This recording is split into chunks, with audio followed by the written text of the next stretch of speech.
Hi guys, welcome back. Today is a bit of a different one, well, a special one to me. I'm lucky enough to have one of my friends in, known him for quite some time now, and we had a discussion together, and we decided to do a podcast in regards to her past experiences with her past relationship, in regards to abusive relationships, controlling relationships, toxic relationships. So we're gonna try and dig deep today. Hope you just enjoy the ride, and let's go.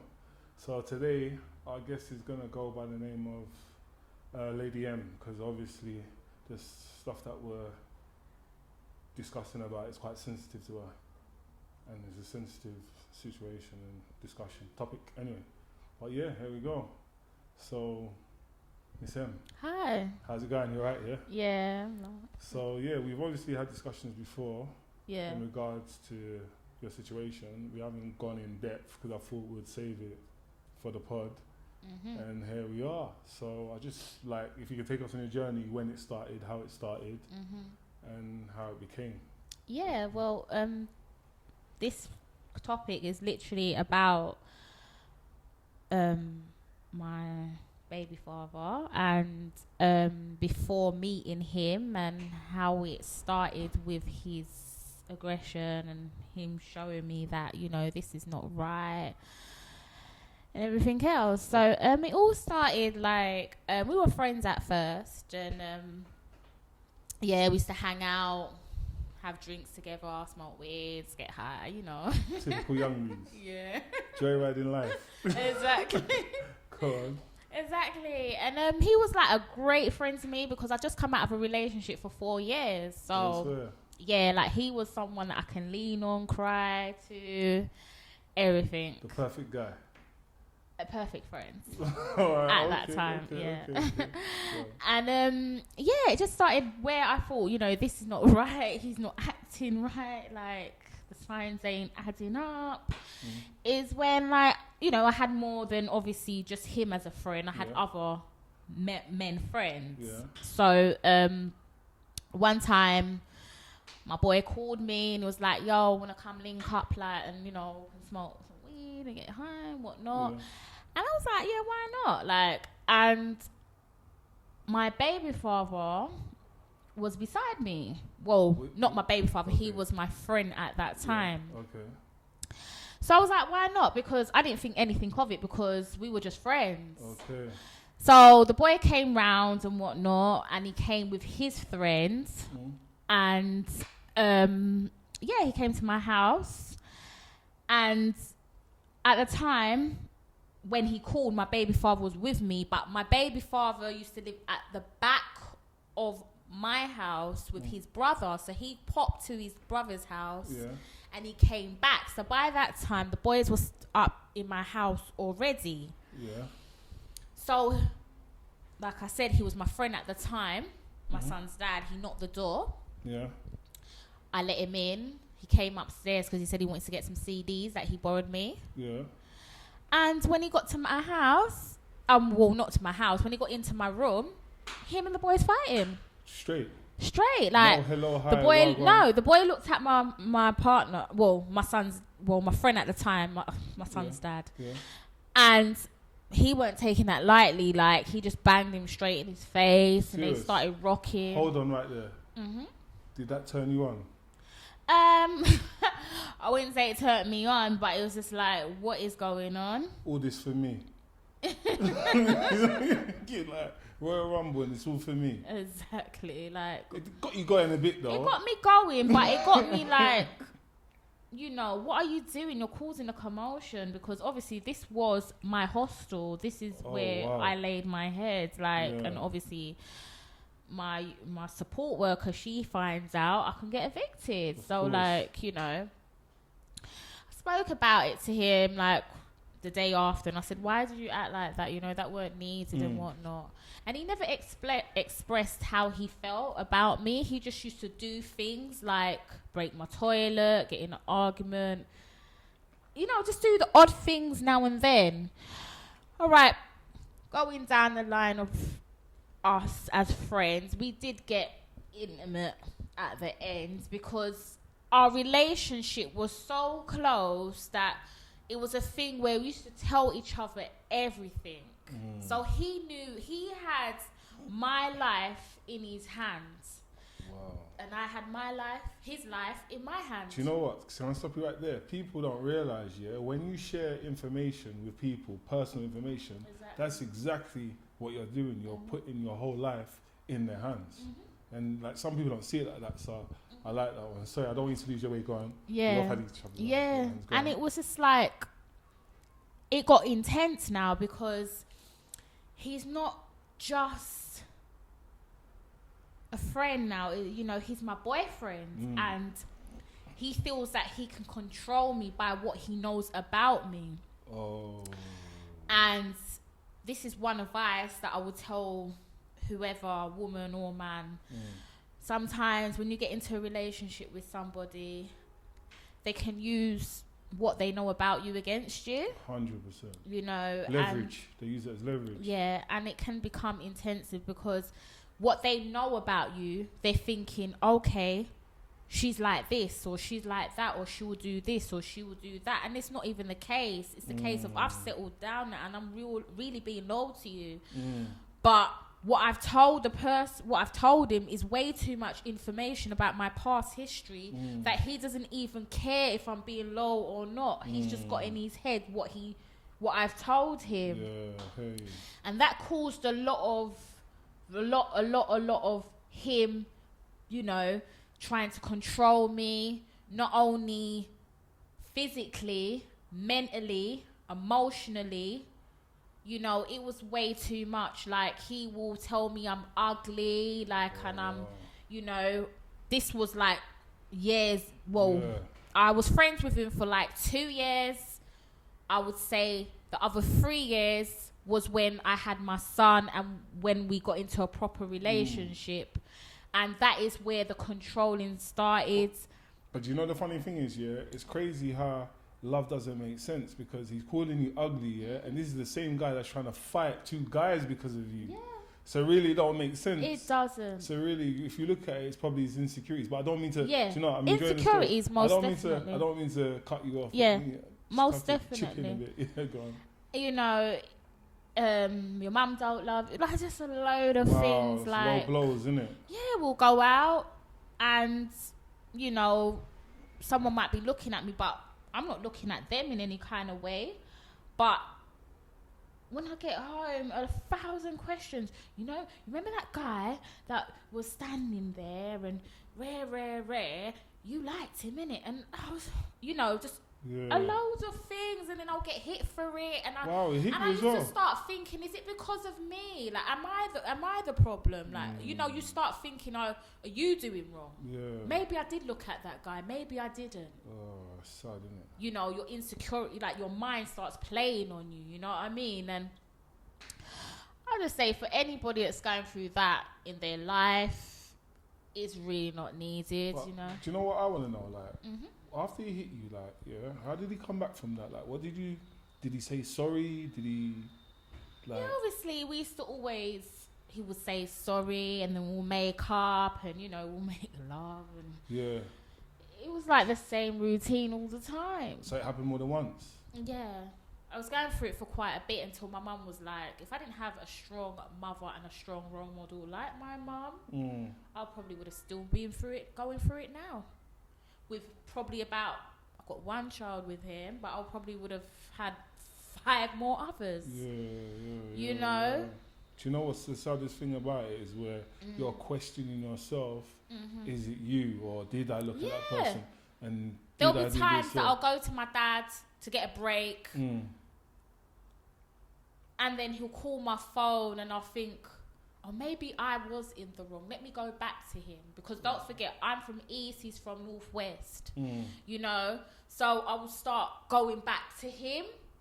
You know what I mean? Because I will be thinking, maybe it's me, like you start questioning yourself, and that is where you got to draw a line when you're questioning yourself and you clearly know that you're not in the wrong. Yeah, for real. it's just crazy. If there's no such thing as wrong, it just don't work for you. And like, do you know the funny thing is like, obviously. And I used to ask him, why are you doing this? Like, it wasn't a thing where I was just putting up with it and not questioning it. I used to ask him all the time, like, why are you doing this? Is it me, or why are you acting like this? What did he used to say? He just used to say, you know what you're doing, you know what you're, you know, like that, like swing it back on me. You know, so yeah. Do you know what I said? I've said this in past pods that I put up as well, that a lot of us men, even though we're strong, we're broken, innit? We've been through certain things in our childhoods that we haven't overcome yet. And sometimes we're looking at somebody as an abuser, which no woman should put up with, but really it's just someone that's been broken and damaged himself and hasn't repaired himself, hasn't done the homework on himself. But that's not. Do you know what? Even this is not going in the direction where I was liking it to go, because it's actually saddened me. The saddest thing about it is, like, before I was saying, oh, did you find it sexy or whatever, or did it turn you on? That was a bit, but when you're questioning yourself, where someone's actually attacked you, and you're thinking, I might have deserved it because when a man, like, when he's coming towards you and he might raise his hand and then you flinch because you're thinking, is he gonna hit you? Yeah, do you know, it's just mad. It's just, and do you know the funny thing is, like, I've been in situations where you can kind of tell when a woman's been in an abusive relationship, because what it will do, it will actually affect you with another guy that's not like that. Because it makes you be a bit more aggressive now, because you're thinking that the man's done the worst thing that he can do, which is lay his hands on you. That's the worst thing that you can do, because it either runs the man away or the man becomes aggressive towards you. Exactly. Because me personally, I've been in a situation. Or he might love you, or, you know, say, come on babe, calm down, you know. And boy, I've been in a situation where it's a little thing. I remember, like, one time I've been in a situation where I think I was just watching, a snap or something, and then this girl just blew up.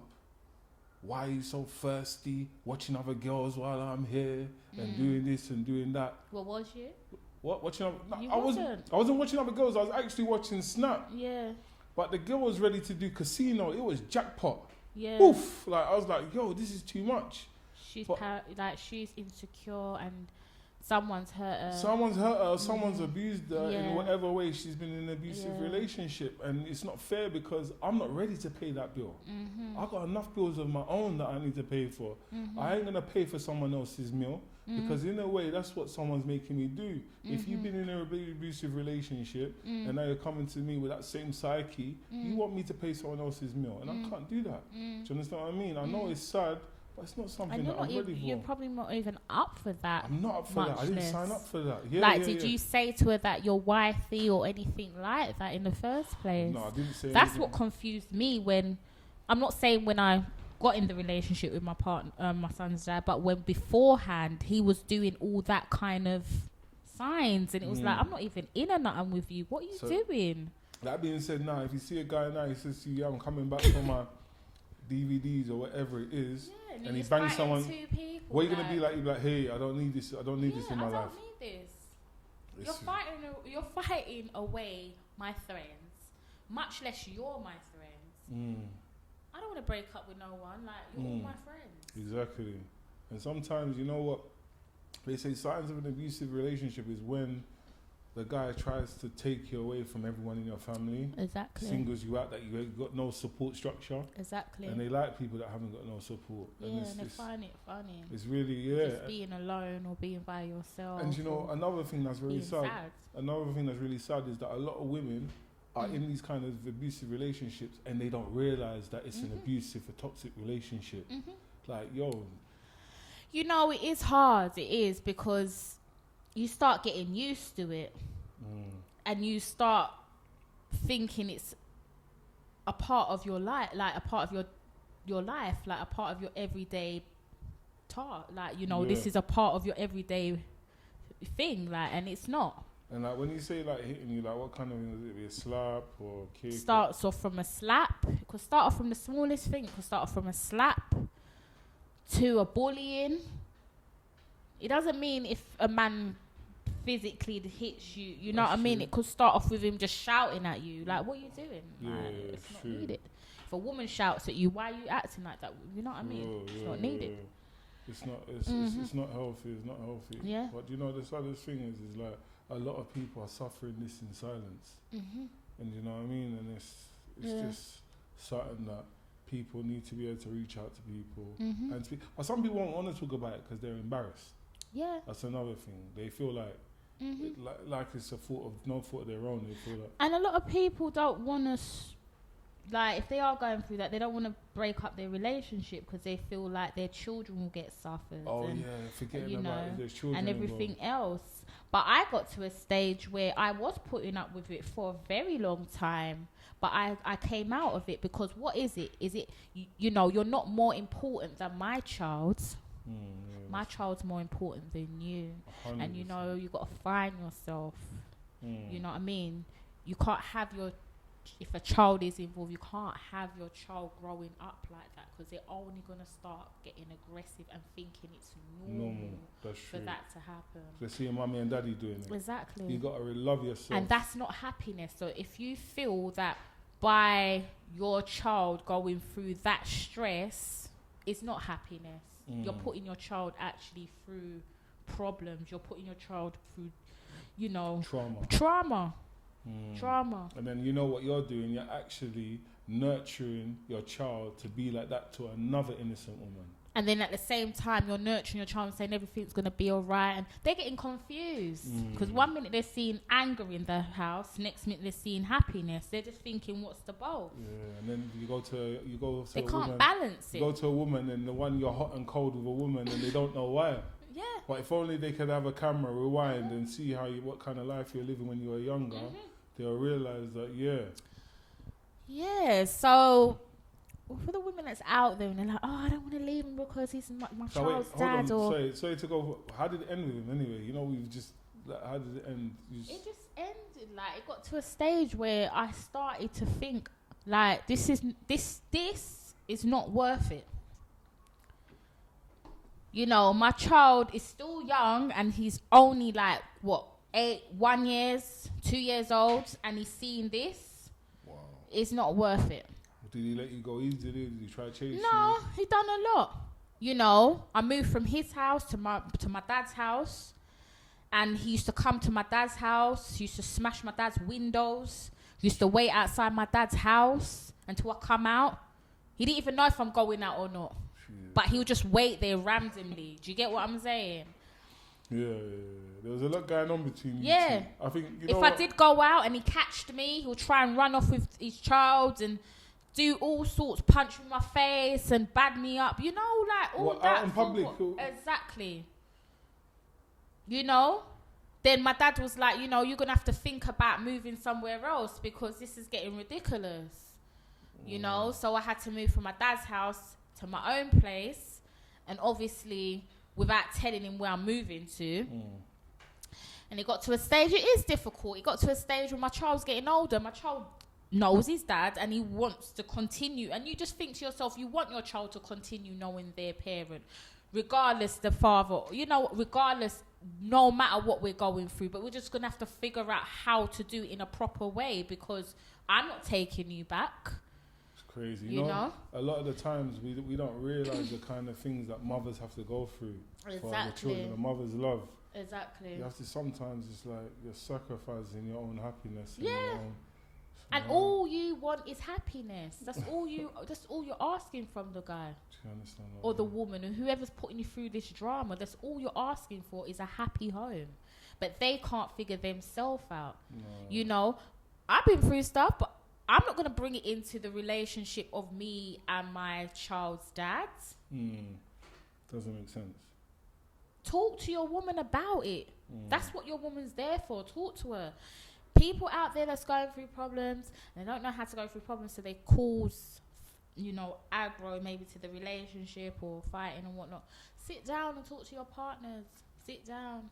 Do you know what I am taking? Unless you've got a partner that doesn't want to listen to you, but... Then you shouldn't be a partner. Yeah. But do you know what I'm taking out of it, though? Like what you said in the beginning, that you had each other's life in your hands. Exactly. I think... You know, like people say you shouldn't rush into sex. I think that's now, why we didn't. Yeah. No, I'm not talking about not an attack. Not an attack. No, I'm saying the way you shouldn't rush into sex, the same way we shouldn't rush into sharing the gift of information about ourselves with people. Exactly. Because the person might not be ready for it, might not be able to handle it. So just certain times you got to hold on to that until the person makes you feel safe. But theoretically, they did make you feel safe. Yeah, exactly. He made me feel so safe. And that's the thing what people don't understand. Some people are great friends, terrible lovers. Do you understand where I'm coming from? And I think we were more good friends than lovers. Exactly. Because that's why you get certain friends, when someone cheats on their friend, they goes like, oh, why you didn't do it to my friend, my friend this, my friend that, or why did you do this to my friend and my friend? Because you know her as a friend. But as a lover, she may be terrible. Do you get where I'm coming from? Or he may be terrible. Great friend, great business partner. Everyone has to have the appropriate box that they're allocated for themselves. Yeah. You know, you can't use a spanner to play football. Exactly. Do you get where I'm coming from? Balance. Yeah, exactly. But do you know what? Thanks so much for coming in and sharing that with us. Very brave and very kind of you. And I really appreciate it, man. Hopefully we get to see you again. Yeah. Definitely cover some different topics. But it was a pleasure. So this is G.O.T.G. And I know I've never done that before. First time. This is G.O.T.G. Gift of the Gab. Thanks for watching. Share, like, hit the notification bell. Tell your friends. Tell everybody. Send it on and share it. And thanks for watching. Stay blessed, stay safe, and good luck. Bye.